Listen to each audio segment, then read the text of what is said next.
Shalom, saya akan mempresentasikan resensi laporan bacaan buku mata kuliah pengantar teologi sistematika. Nama mahasiswa Dulfi Elizabeth Kase. Mata kuliah pengantar teologi sistematika. Nama dosen Chandra Gunawan Marisi MTH. Judul buku Teologi Sistematika. Jumlah halaman yang dibaca 45 halaman. Identitas buku. Buku yang pertama judul Teologi Sistematika, penulis Henry G. Tyson. Tahun terbit 1992. Buku yang kedua Dasar Teologi yang Teguh, penulis Daniel Ronde. Tahun terbit 2002. Topik yang dibaca tentang bibliologi, yaitu ajaran tentang Alkitab dan kanon Alkitab. Pertama, garis besar buku. Alkitab merupakan firman Allah. Alkitab sebagai wujud penyataan ilahi. Kita sebagai manusia ciptaan Allah tidak mungkin tahu apapun tentang Allah, kecuali Allah sendiri menyatakan dirinya kepada manusia, dan Allah telah berkenan menyatakan dirinya melalui Alkitab untuk dikenal oleh manusia. Maka kita percaya bahwa Alkitab mempunyai peranan yang menentukan sebagai pemegang otoritas tertinggi dan menjadi sumber utama untuk mempelajari teologi. Setelah menunjukkan bahwa Allah telah menyatakan dirinya dan setelah membuktikan bahwa Dia itu memang ada, berdasarkan banyak bukti yang telah diajukan. Ajaran agama Katolik mengatakan bahwa Tuhan telah menyampaikan semua penyataannya kepada gereja. Gereja yang benar sepanjang sejarahnya senantiasa memandang Alkitab sebagai wujud penyataan Allah, dan penyataan yang terdapat di dalamnya itu asli, dapat dipercaya, berkenan dengan kanon, dan diilhami secara diadikodrati. Alkitab merupakan sumber terpenting teologi Kristen. Bukti-bukti yang nyata bagi kepercayaan ini adalah: pertama, alasan a priori. Yang kedua, alasan berdasarkan analogi. Ketiga, alasan berdasarkan kenyataan bahwa Alkitab tidak bisa dimusnahkan. Keempat, Alkitab berdasarkan sifat Alkitab. Kelima, Alkitab berdasarkan pengaruh Alkitab. Dan keenam, alasan berdasarkan nubuat yang digenapi. Terakhir, tuntutan Alkitab sendiri. Kanonitas dalam Alkitab Perjanjian Lama dan Perjanjian Baru merupakan sebuah tolak ukur atau patokan.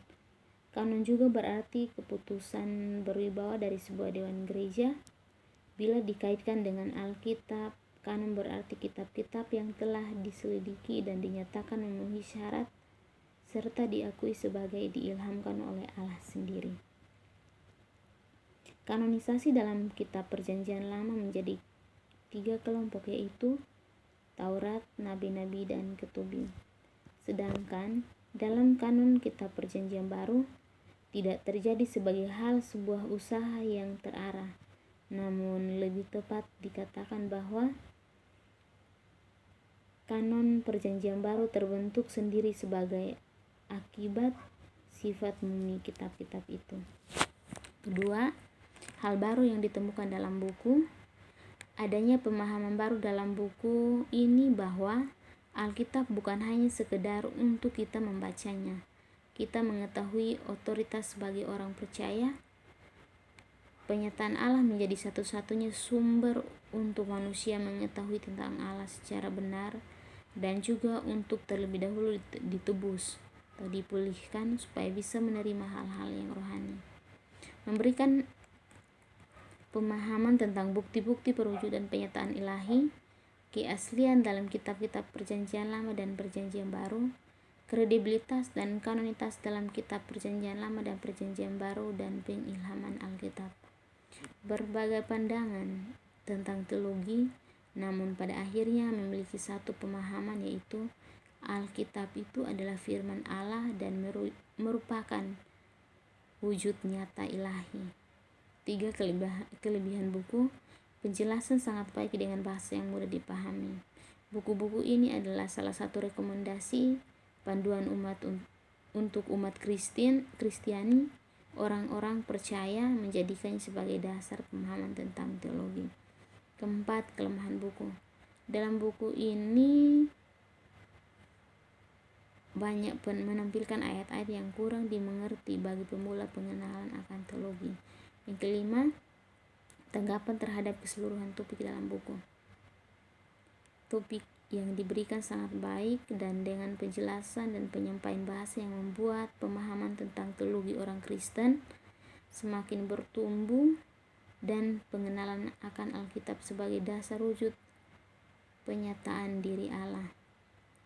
Keenam, sesuatu yang saya aplikasikan dalam hidup dan pelayanan adalah semakin memahami pengilhaman dan pewujudan Allah, menambah pengetahuan tentang sejarah pewahyuan yang tertulis dalam kitab-kitab Perjanjian Lama dan Perjanjian Baru, sehingga dalam kehidupan sehari-hari ataupun pelayanan kita boleh menyampaikan kebenaran sesuai dengan isi kitab.